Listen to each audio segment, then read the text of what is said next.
Maayong hapon sa tanang mga kahigalaan o kaigsuunan dinhi sa One Voice Christian Fellowship sa Dakbayan sa Iligan. Padayon kitang nagapasalamat sa Ginoo, gumikan kay gawas nun kita nga makapamalandong sa pulong sa Ginoo ug mao kini ang pinaka-highlight sa atong pagtigom diha sa pagsimba. Romans chapter 6 verse 21 and 22. Ang giingon dinhi mga kaigsuunan. Ug unsa may kaayuhan nga naani ninyo sa inyong pagbuhat sa mga butang nga karon gikaulaw na ninyo. Kamatayon ra gayud ang sangputan. Apan karon nga naluwas na kamo gikan sa sala ug nahimong ulipon na sa Dios.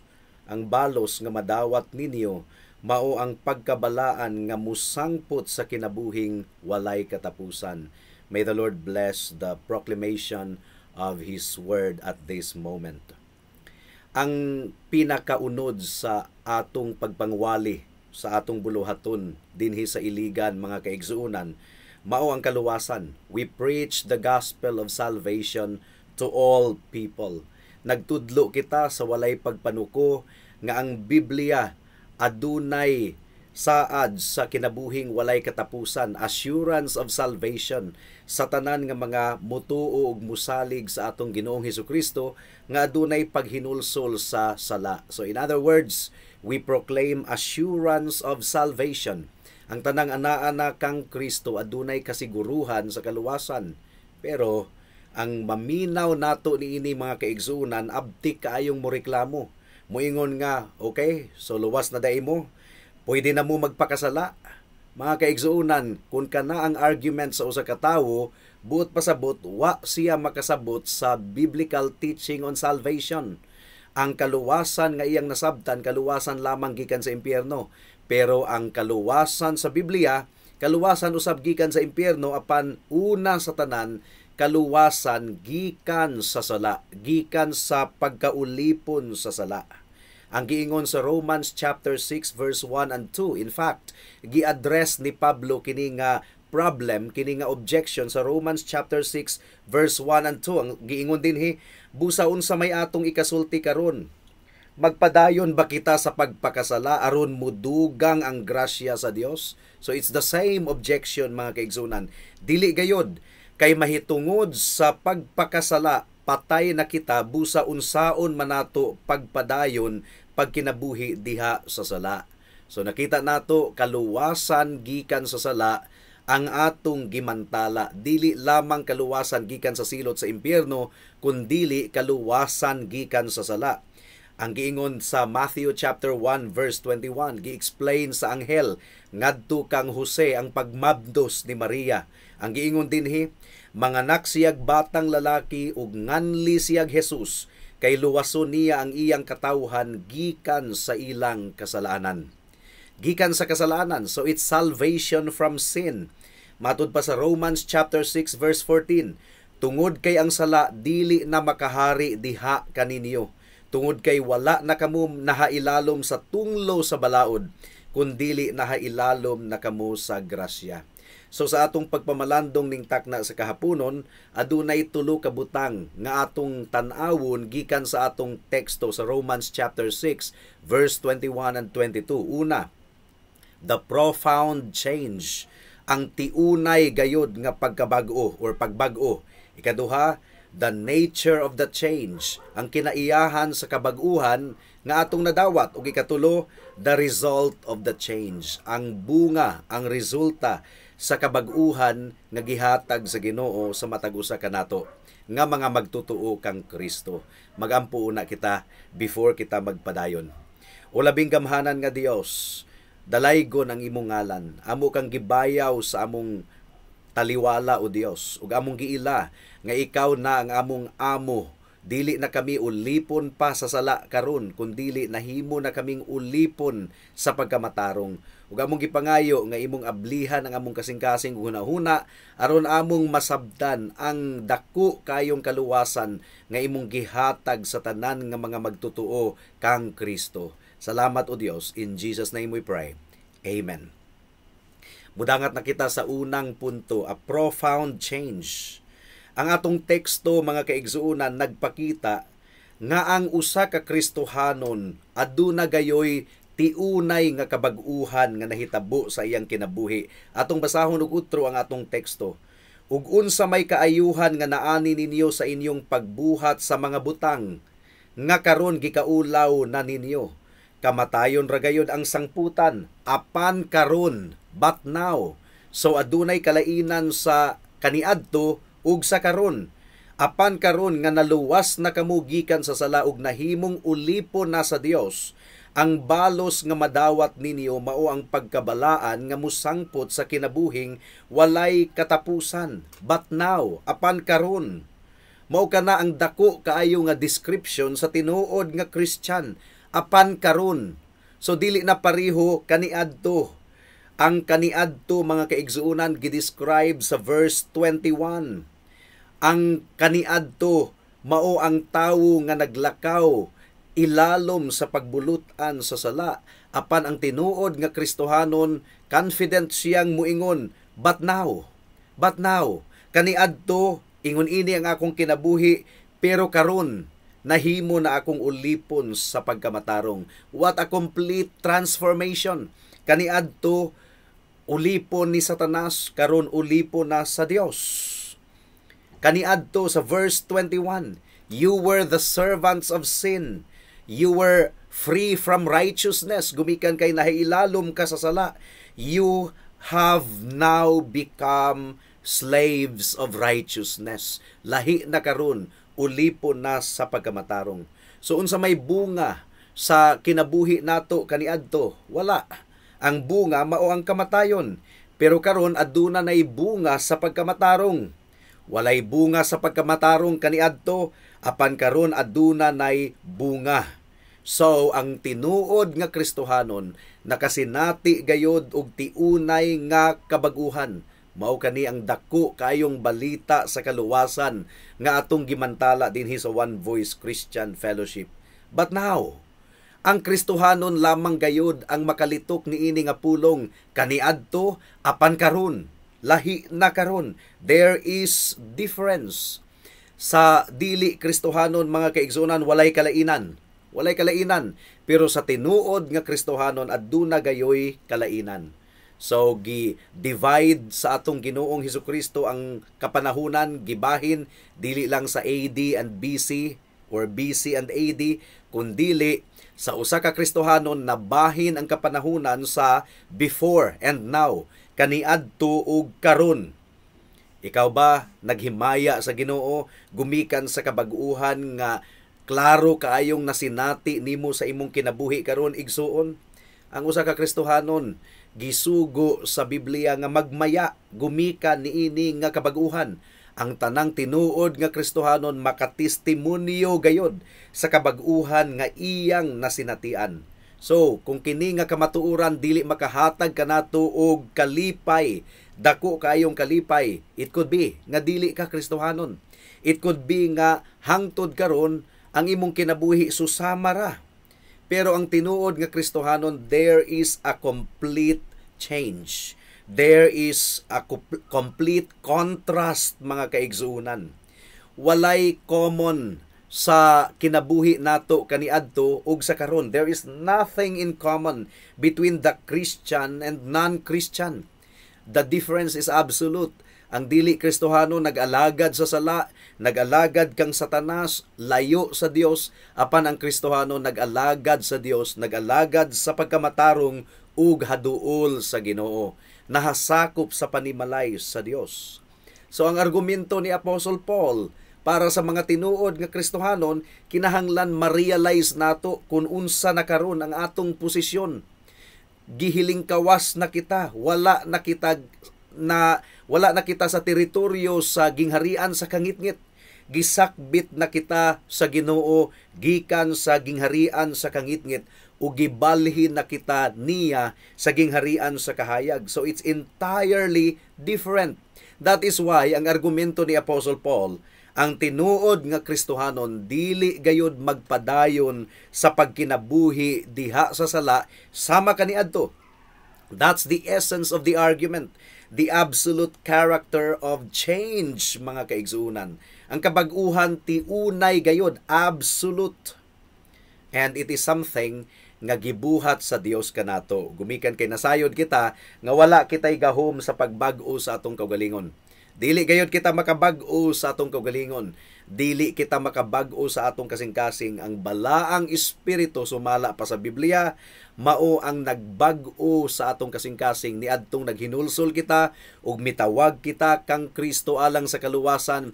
Milihok ang balaang espiritu ug gibag-o niya ang atong kasing-kasing. Kung gipasagdahan kita sa Ginoo sa atong kaugalingon, walay kabag-uhan nga mahitabo. Tataw kaayong gi-explain ni Jeremiah kana sa Jeremiah chapter 13 verse 23 ang giingon dinhi. Mausab ba sa Ethiopianhon ang kaitom sa iyang panit? Dili gyud. Ang negro bisan pag usa ka botilya nga glutatayon ang imnon ana, dili gayud muputi mga kaigsunan, madaot ra hinuon ang kidney ug atay. Mausab ba sa Ethiopianhon ang kaitom sa iyang panit?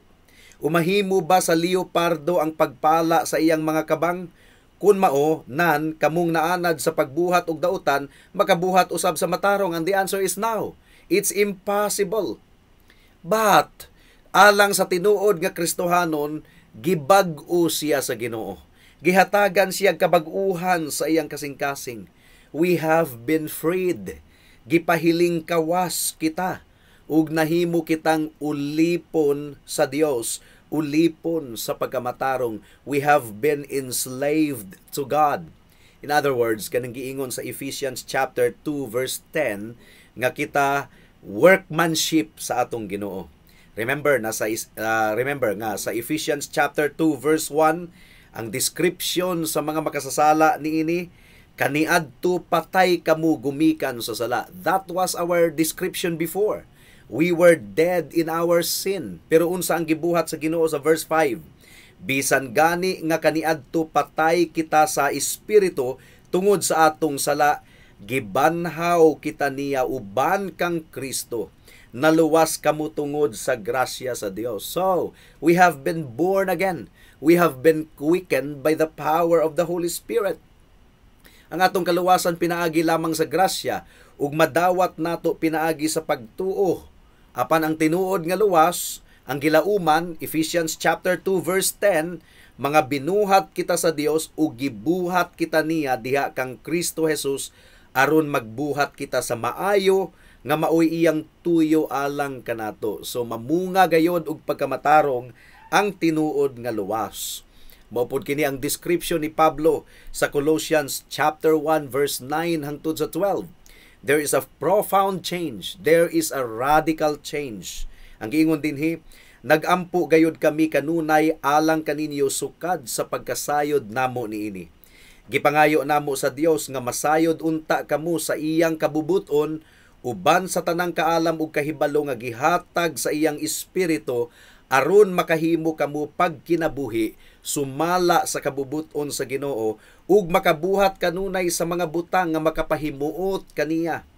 Magmabungahon ang inyong kinabuhi sa tanang maayong buhat ug magdugang ang inyong kahibalo mahitungod sa Dios. Hinaot unta nga lig-unon kamo sa kusog nga nagikan sa iyang mahimayaong gahom aron makalahutay kamo sa tanan ug makapailob uban ang kamaya. Pasalamati ninyo ang Amahan nga naghimo kaninyong takos sa pag-ambit sa gitagana sa Dios alang sa iyang katawhan didto sa gingharian sa kahayag. So you see, gisakbit kita gikan sa gingharian sa kangitngit ug gibalhin sa gingharian sa kahayag. In other words, adunay change in territory. Dili lang kabag-uhan sa kasing-kasing ang gihatag sa Ginoo kanato kundili bag-ong teritoryo. Nasakop na kita karon sa teritoryo sa gingharian sa kahayag. And we are now slaves of God, slaves of righteousness. Dili nato kalimtan kana mga kaigsunan when we consider the Christian life here on earth. We have been born again. Ang Dios ang naghimo niini sa atong kinabuhi, dalaygon ang iyang ngalan. So, that's the first point, the profound change. Ikaduhang punto mga kaigsuunan, the nature of the change, ang kinaiyahan sa kabag-uhan nga atong nadawat gikan sa Ginoo. Our text says, having been freed from sin, gipahiling kawas kita sa Dios gikan sa sala. That's the truth. Ug kini nga kamatuoran mao ang naghatag kanato og kagawasan. John chapter 8 verse 31 hangtod sa 33. Ang description ni Kristo sa mga gawasnon mao kini. Busa miingon si Jesus sa mga nanuo kaniya, kung tumano ninyo ang akong pagtulunan, tinuod gayod nga kamo akong mga tinunan. So matud pa ni Jesus, ang clue, ang ilhanan nga tinuod nga kamo akong mga tinunan, mao nga nagatuman kamo sa akong pagtulunan. Matud pa ni Jesus, mahibalo kamo sa kamatuoran ug ang kamatuoran maghatag kaninyo og kagawasan. So ang usa sa ilhanan sa tinuod nga Kristohanon mao nga aduna siya'y kasing-kasing nga masayod sa kamatuoran. Dili niya likayan ang pagwali, dili niya likayan ang Bible study, mga kaigsuunan. So this is something that is already true of us. Ang tinuod nga Kristohanon gipahiling kawas na. Wala giingon sa atong teksto nga kung buhaton nimo kini mahiling kawas ikaw. No. Ang paghiling kawas kanato buhat sa Dios. Gisakbit kita niya gikan sa kangitngit ug gidala ngadto sa kahayag. This is something that has been true of us. Nahitabo na kini sa tanang mga magtutuo. This is true of us who are Christians by definition. Every Christian is in Christ. Ang tanang mga Kristohanon anaa kang Kristo ug tungod kay Kristohanon siya, gilubong siya kauban ni Kristo. Mo kini giingon sa Romans chapter 6 verse 3. He has been buried by God in baptism, and therefore gawasno na siya gikan sa pagkaulipon sa sala. And every Christian by definition is being or has been set free from sin. Ang giingon sa verse 2, dili gayod, but pasabot, dili daw kita magpadayon sa sala. Kay mahitungod sa pagpakasala, patay na kita, busa unsaon man nato pagpadayon pagkinabuhi diha sa sala. So it means patay kita diha sa sala, meaning to say dili na kita nahailalom sa pagbulutan ug sa pag-abuso sa kasalanan. And we are already free from the territory of sin. Actually, ang tibuok Romans chapter 6, komentary siya sa nahasulat sa verse 2. Dili gayod kay mahitungod sa pagpakasala, patay na kita busa unsaon manato pagpadayon pagkinabuhi diha sa sala. So it means not only that we are justified, dili lang kay giluwas kita, gipakamatarong kita atubangan sa Dios ug ang guilt nato sa kasalanan gitangtang, but we are entirely outside the jurisdiction of sin. Now, dili bot pasabot nga nagtudlo kita og sinless perfection. Makasala gihapon kita, gumikan kay anaa pa kita sa atong lawas nun nga unod, mga kaigsuunan, or unod nun nga kinabuhi. And therefore, gisugyutan kita sa Biblia nga likayan ang sala. Dili kita mo tan-aw sa sala. Dili nato tugutan nga ang sala maghari kanato pag-usab. Ang atong lawas karon makasinati gihapon og mga pagtintal because it's not yet our glorified body. But the Bible says, ang sala murara na siya og mga gerilya nga gasamok-samok lang, nga gasigi og singgit-singgit, ga-create og kagubot pero dili sila makadumala sa atong nasod. Kanang mga rebelde, mga gerilya nga garali-rali, they are just creating noise. And most of the time, nagbilin og mga basura sa mga kalsada, diin sila nagrally. And that is the picture of sin sa kinabuhi sa usa ka Kristohanon. Musinggit-singgit ang sala, gustong sundon siya sa mga Kristohanon, pero dili na nato agalon ang sala. We can ignore the voice of our former master because he is no longer our master. Nang hulga lang na siya kanato karon. Iya paghihapon kitang hadlukon og mausahay, murag mamati kita sa iya ang autoridad. But now, it's just nuisance. It's just noise, mga kaigsuunan. Alang sa dili Kristohanon, ang sala agalon niya, amo niya. Dios niya ang sala. Nagdumala kini sa iyang kinabuhi. Pero alang sa tinuod nga Kristohanon, sin is no longer our master. It's only a nuisance. It's only an annoyance. Ang Kristohanon, pwede nang muyatak sa sala. Ang Kristohanon, pwede nang mulikay sa sala. Gumikan kay wala nay hold ang sala sa iyang kinabuhi. And before, kung unsa ang dikta sa sala, wala tay mahimo. Ulipon man kita sa sala. But now, dili na kita ulipon sa sala. Ulipon na kita sa pagkamatarong. And a Christian is foolish to listen to the voice nga dili na nato kinahanglang paminawon pa. Dili na nato siya amo. Well, si Satanas pwede pang makasinggit, pwede pang muhadlo kanato, but he can no longer touch us because we belong to Christ. Ug ang teksto nato nag-ingon, we have been enslaved to God. Gihimo kitang ulipon sa Dios. We now belong to a new master. So, ang idea niini, ang mga ulipon man god ni adtong kapanahunan ni Pablo, pwedeng paliton sa laing amo. Property ra man gud ang mga ulipon. Pwedeng paliton. So once nga gipalit ka na nga ulipon, gipanag-iya na sa bag-ong amo. Ug ang daang amo dili na makasugo ni ana nga ulipon. That's the idea. Kaniadto ulipon kita sa sala, pero gipalit kita sa Dios, gilukat pinaagi sa iyang hamili nga dugo. Mo kanay gipasabot ni Pablo sa 1 Corinthians chapter 6 verse 20. You are not your own. Dili kamo ang tag-iya sa inyong kaugalingon. You have been bought with a price. Gipalit kamo sa usa ka kantidad, sa kantidad sa dugo ni Kristo. Mao nga karon nahimo na kitang ulipon sa Dios, pero kining pagkaulipon nato sa Dios, it is a willing slavery. It is a happy slavery. Malipayon kita nga nagasunod sa atong bag-ong amo. Romans chapter 6 verse 17 ang giingon dinhi. Apan salamat sa Dios kay bisan og kaniadto na ulipon kamo sa sala, karon sa kinasingkasing nagmatinumanon kamo sa mga pagtulunan nga nadawat ninyo. So willing slavery, joyful slavery. We have obeyed from the heart, mga kaigsuunan. Ug kung atong i-contrast kini sa verse 16 sa Romans chapter 6 ang giingon dinhi, nasayran ninyo nga kun matinumanon kamo nga magpaulipon ni bisan kinsa, ulipon kamo niya. Kung nagpaulipon kamo sa sala, ulipon kamo sa sala ug moresulta kini sa kamatayon. Kung magmatinumanon kamo sa Dios, moresulta kini sa inyong pagkamatarong. So duha lang gyud ay ang kapaingnan, mga kaigsunan. It's either nga ulipon ka sa sala or ulipon ka sa pagkamatarong sa Dios.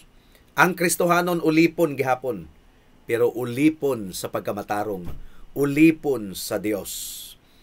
In verse 17, we have become slaves to the form of doctrine or truth nga nagikan sa atong Ginoong Hesukristo. Ato kuning ipadayon sa verse 18 and 19, Romans chapter 6, ang giingon dinhi, giluwas kamo gikan sa sala, ug nangahimo ng mga ulipon sa pagkamatarong. Praise God! Tungod sa inyong tawhanong kahuyang gigamit ko ang yanong mga pulong. Kung kaniadto gigamit ninyo ang inyong kaugalingon alang sa mga buhat nga malaway ug dautan, karon gamita na ang inyong kaugalingon alang sa mga buhat nga matarong ug sa balaan nga katuyuan. So, Paul puts it in terms of righteousness, obedience, doctrine, righteousness. But now, ang giingon ni Pablo, mga kaigsuunan, this truth explains everything. Ulipo na kita sa Dios. That is the truth about the Christian. We are enslaved to God. Mao kana ang sikreto sa atong pagkabalaan, to realize that we are enslaved to God. We need to understand that truth, mga kaigsunan, kana nga kamatuoran. Ulipon kita sa Dios, so wala kitay katungod nga magpakasala. So ang giingon nga, luwas na dai mo, so pwede na mong magpakasala. That's not salvation. Licentiousness to sinning is not salvation.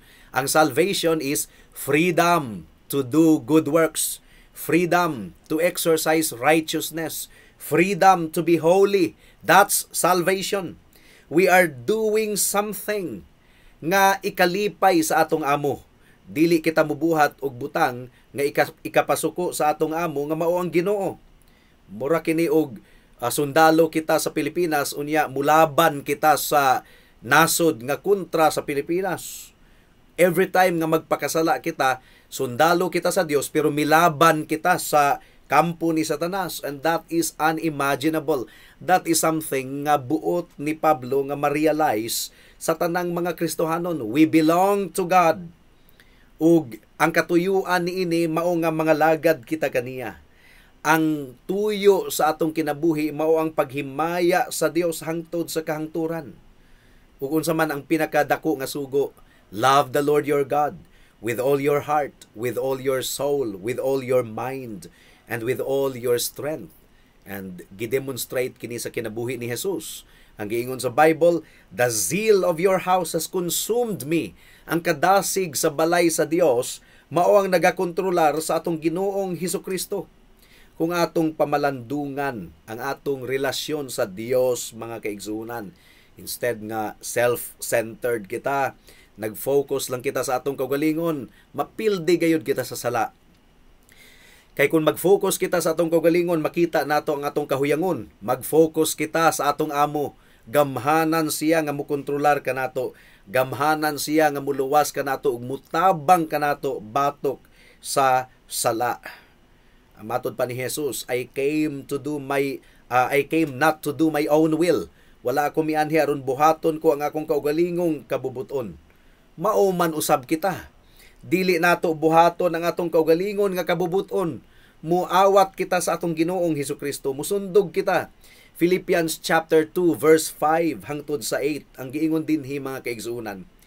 Angay ninyong batunan ang hunahuna nga gibatunan ni Kristo Jesus. Nga mao kini. Bisan siya Dios, wala siya mamugos nga magpabiling tupong sa Dios. Hinuon sa iyang kaugalingong kabubuton. Gibiyaan niya kining iyang katungod ug nahimong usa ka ulipon. Natawo siya sama sa kasagarang tawo.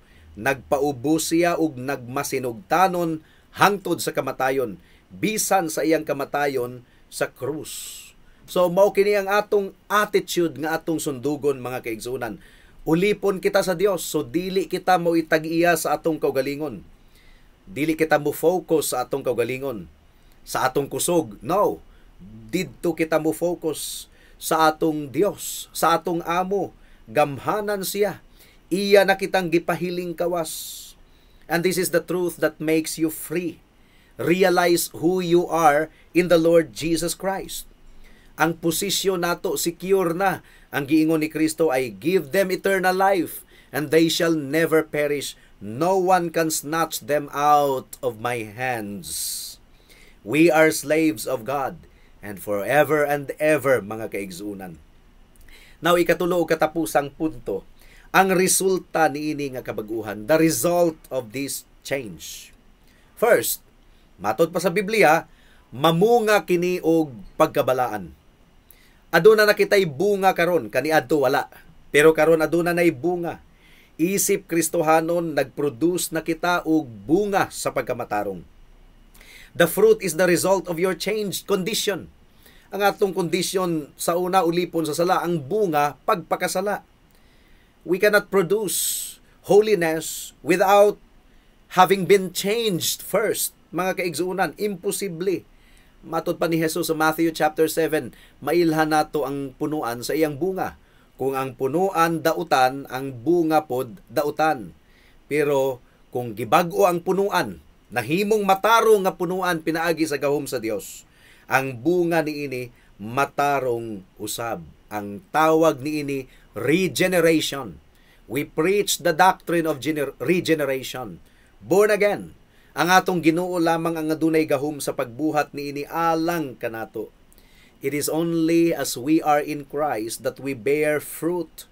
Matod pa ni Kristo, I am the vine and you are the branches. Ug kung tinuod kitang konektado sa punuan, kita nga mga sanga mamunga gayud. Ug tinuod kini alang sa tanang mga Kristohanon. There is no such thing as Christian nga wala namunga. Kay kung walay bunga, you are not a Christian. Ang tinuod nga Christian aduna gayoy bunga. 1 Corinthians chapter 6 verse 9 and 10. Mo kini description sa walay duha-duha nasayod kamo nga ang mga dautan dili makasulod sa gingharian sa Dios.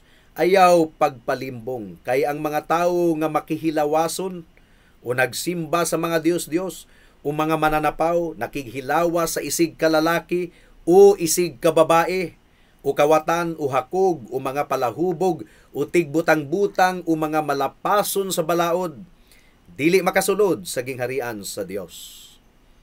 So if there is no fruit in your life, your profession is only a profession. Ang imong giangkon nga pagtuo, imo lang kanang giangkon nga pagtuo, pero walay pagpamatuod.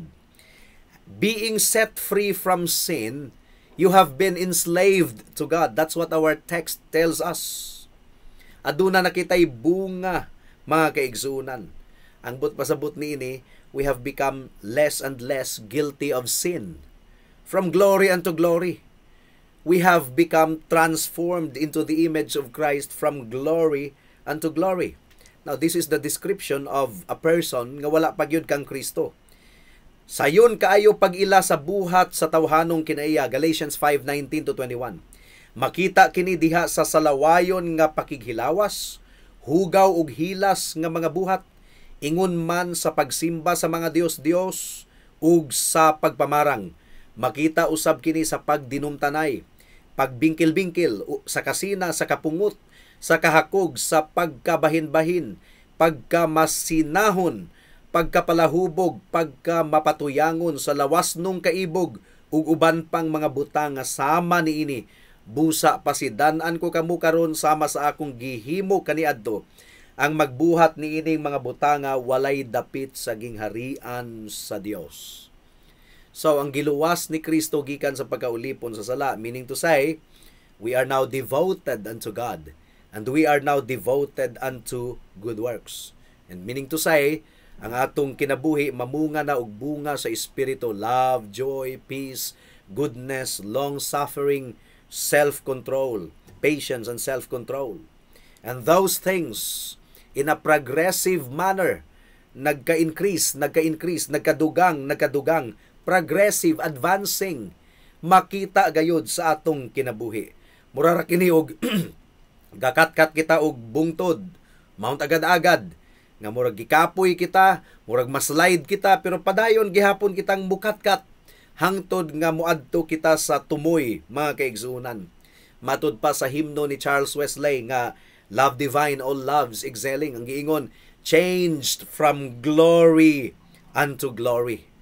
So, as a conclusion, mga kaigsuunan, alang sa tanang mga tinuod nga Kristohanon, realize what you are in Christ. This is what we are in the Lord Jesus Christ. We have to realize it. And we have to realize our vocation. Unsa man ang atong bukasyon, ulipon sa Dios. Wala kitay katungod nga mga lagad kang Satanas, pinaagi sa pagpakasala. We have the responsibility to live in holiness because we are slaves of God. Now, para sa mga nag-angkon nga Kristohanon, pero ang kinabuhi walay kalainan sa kinabuhi sa kalibutan, higala ayaw limbungi ang imong kaugalingon. Dili ka pa Kristohanon. Wala pa mabag-o ang imong kasing-kasing. Ang imong amo karon si Satanas pa. Kung unsa ang dikta sa sala mao imong gisunod. Ug kung maabtan ikaw sa imong kamatayon, ug sa pagbalik sa Dios nga ingon ana ang imong kahimtang na miligro ikaw higala. You are under God's wrath and condemnation because you are a slave of sin. Ulipon sa kasalanan. Come to Jesus Christ. Dangop kaniya. Pangayua kang Kristo nga bag-uhon ang imong kasing-kasing, luwason kaniya. Saligi ang dugo ug pagkamatarong ni Kristo. Saligi nga igo na ang iyang sakripisyo didto sa cross alang sa imong kaluwasan. Ug ang tanang mudangup kang Kristo alang sa kaluwasan, dili gayud niya ibalibag, dili niya isalikway. Musapupo gayud si Kristo sa tanan nga mga tawo nga nagpakiluoy kaniya ug nagsalig lamang kaniya alang sa kaluwasan. Apan ang tawo nga garbuso nga nagsalig sa iyang kaugalingon, dulumtanan at tubangan sa Dios. God opposes the proud but gives grace to the humble. So kanang giingon nga kita ray makaluwas sa atong kaugalingon, that is pride. Humble yourself before God. You cannot save yourself. You cannot change yourself. Dili nimo kayang luwason ang imong kaugalingon, dili nimo kayang bag-uhon ang imong kaugalingon. Come to Jesus Christ and He is able to rescue you. Sakbiton kaniya gikan sa teritoryo sa kangitngit ug ibalhin kaniya sa teritoryo sa gingharian sa iyang kahayag. Karuna kay basin ug ugma ulahi na ang tanan, dangop kang Kristo. Magampo kita. Salamat o Dios sa mensahe nimo niining taknaa. Salamat sa kamatuuran nga tataw kaayong gipadayag sa Biblia ug wala kami katungod nga i-modify namo ang description sa usa ka Kristohanon. This is really the exact description of a Christian. Ug hinaot nga dayag kini sa tanang mga kaigsuunan dinhi sa One Voice Christian Fellowship sa Iligan City. Salamat o Dios. Sa mga wala pa kang Kristo, hinaot nga imo silang gitandog ug magpaubos sila kanimo ug mudagan ngadto kanimo ug magpakiluoy alang sa ilang kaluwasan. Salamat o Dios. In Jesus' name we pray. Amen and amen. Daghang salamat sa pagpamati sa mensahe sa pulong sa Ginoo. God bless us all.